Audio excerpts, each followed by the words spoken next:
Music. It's a beautifully intangible craft that ceaselessly makes me rethink everyday life.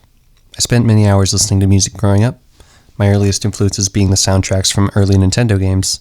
But if I were to ask you what your top 5 albums of last year were, would you be able to explain exactly why they appealed to you? If you answered yes, it's possible that you may have higher literacy as a listener. It's also possible that you could link those sounds to a particular person, place, or time. If you answered no, maybe you just like what you like and don't find any satisfaction in digging deeper into your music library. Or maybe you simply find it pedantic or trivial to go that far into the subject. Either way, this question isn't to prove a point about how one type of listener trumps another, or to be a kind of jab at a particular listening demographic. Instead, I'd like to invite you to consider the techniques used when listening to a finished album. In this video, I'll be addressing a few albums that I think lend themselves to exploring the differences between album techniques, using both successes and failures. Here they are on screen now. If you haven't already heard these, you can pause the video if you like and save these for future listening before proceeding. With that out of the way, I'd like to start off with an album by a rather underappreciated band. If music today can be anything, this is best exemplified by Spirit of the Beehive's third full-length LP, Entertainment Death. With 9 tracks of heavily textured soundscapes, each containing small pockets of unexpected twists within the songs themselves, this album is a sunken valley through what feels like a cursed and tormented soul.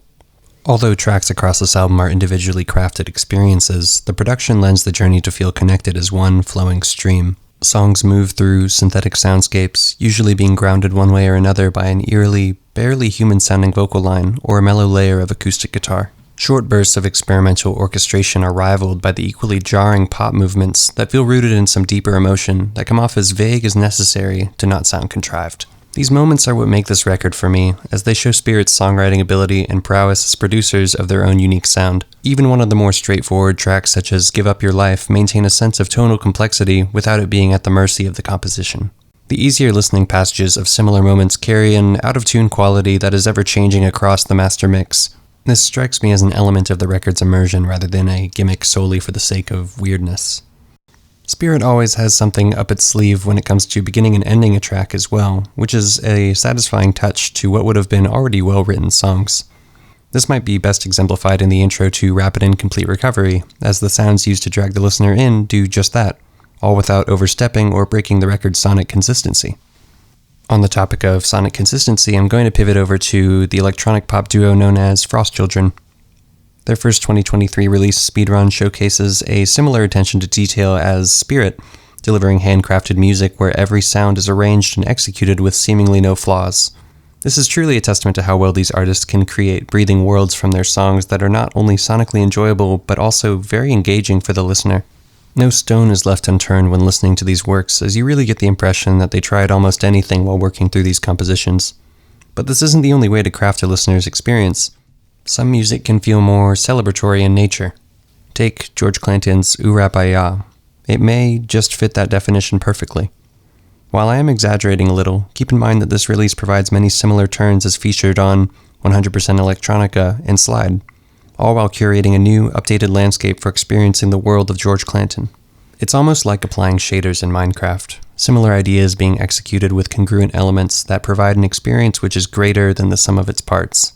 While that may have been a lame connection to illustrate my point, it actually leads me to my next album of discussion, Spirit Phone. Lemon Demon's MIDI opus, Spirit Phone, isn't one of the most satisfying listens just because it has catchy hooks and relentless melodies that are musically and thematically infectious. It's satisfying as it spitefully tackles songwriter Neil Cicierega's problems with the world at large. You may make the argument that all music is created with this ethos as a principle of fueling creativity. But my point isn't as much to do with Spirit Phone's attention to detail, but rather how these details are captured and relayed with utmost clarity. Even as a highly conceptual piece spanning 14 tracks, each song is neatly articulated and composed with the intention of being understood. I find this approach interesting as it establishes a clearer interest in starting a conversation with the listener, which not all music does. This album feels persuasive in nature, in a way that it keeps the music truly in focus in terms of clarity. This leads me to an album that I did not find as convincing of my time. King Gizzard are a band that casually upkeep a plethora of topics through their discography, but more recently, they've showcased more on the front of discussing their collective experiences of being a band through their music. Changes, for example, is an album that didn't necessarily deliver for me. But before you click away on this video for suggesting such disparaging remarks, I'd like to invite you once again to consider the techniques used when listening to a finished album. Heavily praised as one of the band's greatest records to date, Changes sits at a rough 40 minutes in length. I believe that Changes is not as interesting as it lends itself to be, with compositions and lyrics that feel mostly rehashed and contrived compared to the majority of King Gizzard's recent discography. This is a point that I'd like to clarify, as it might be easily misconstrued to seem like I'm saying the music itself is the issue, but that isn't the case at all. My argument comes from the structure itself, as the album leans heavily on a particular ideology, with songs that all derive from the 13-minute parent track, Change. On top of that, the first letter of each song in succession spells out the album's title, which ties a neat ribbon across the project. This isn't necessarily a problem in itself, structurally speaking, but I find it hard to call each of these songs valuable for the time given. Sections of songs will sometimes feel needlessly empty or elongated with little to no payoff, leading to an experience that feels colder and emptier than it should. Sure, Changes still has the tonal consistency in a landscape that is quantifiable through the way its songs are structured, but the way it was executed feels mostly lackluster, which I feel breaks the immersion of what could have been a more ample exploration of the complex theory on this record. In many cases, they are taking what has already been done in Change, rerunning it for entire song lengths, giving those individual chord cycles and rhythms their own identity, and rolling with it. I don't want this to seem like an argument against what can and cannot be a song. I love to see this kind of experimentation in modern rock bands especially, but this simply isn't experimentation to the degree that would have warranted a statement such as one of their most considered records. I'm not sure if it's just me, but at this point the idea seems unjustifiably overdone.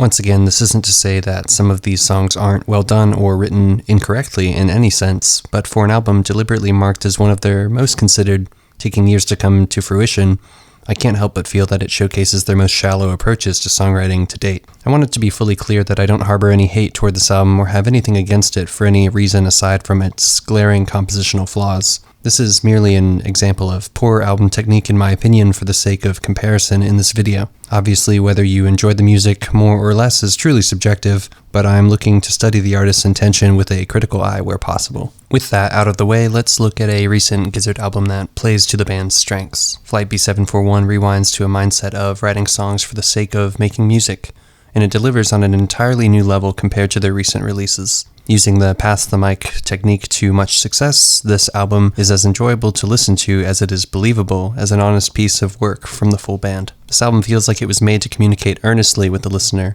as well as to give catharsis to the band after 25 albums of non-stop mania. B741 is an interesting experience and a unique twist of growth from the band that always keeps a trick up its sleeve. On the subject of album techniques that cater to the listener, let's venture off where that particular idea has been proven unimportant. Geordie Greep's The New Sound exercises a right to creation that simply does not demand the respect of the listener.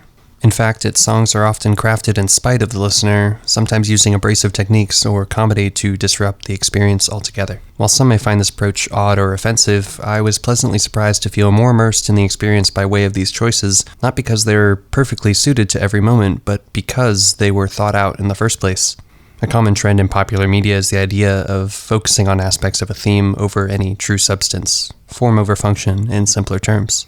The New Sound tackles this problem head-on with music that underscores the unimportance of cohesion and embraces the power of expression. While this makes a strong case for The New Sound, I have found this album is one I enjoy in smaller pieces rather than in full. However, I don't think that high replayability will necessarily be suited to every great album, nor should it be a critical factor in its quality. In the time it took to make this video, Spirit of the Beehive released another album titled You'll Have to Lose Something. While it hasn't been out for very long, I've had the opportunity to see many of its songs live before the band was robbed of nearly all their musical equipment and gear while touring across the US. In an odd sequence of events, this tragedy is what led me to revisit the album after its initial release, and I couldn't help but notice the growth in artistry since Entertainment Death based on the execution of this project. Everything on this album feels rich and personal, down to the recorded takes themselves. The band finds a way to keep their sound unfiltered and DIY, all while keeping a standard for quality and experimentation across the record. With Spirit of the Beehive being much involved in their own production process, this aspect gives the album an especially personal touch. While other artists I mentioned also produce their own music, Spirit provides a unique lens for their work that feels slightly more authentic than others, which can feel more like a pastiche of musical eras or styles. In the end, there really isn't much worth to explaining the individual appeal of your favorite music, but having the ability to share those experiences is highly valuable and can even enhance the enjoyment of said music. While this video was a bit of an experiment in itself, I hope it could be useful in striking a positive correlation between how we listen to music and how we interact with music on a cognitive level. In my experience, casual listeners tend to focus more on surface-level aspects of music rather than the underlying content within a piece's structure or overall design. By studying music with a deeper sense, you might hope to learn something from that experience, whether the result is something you'll gain, or maybe better yet, something you'll have to lose.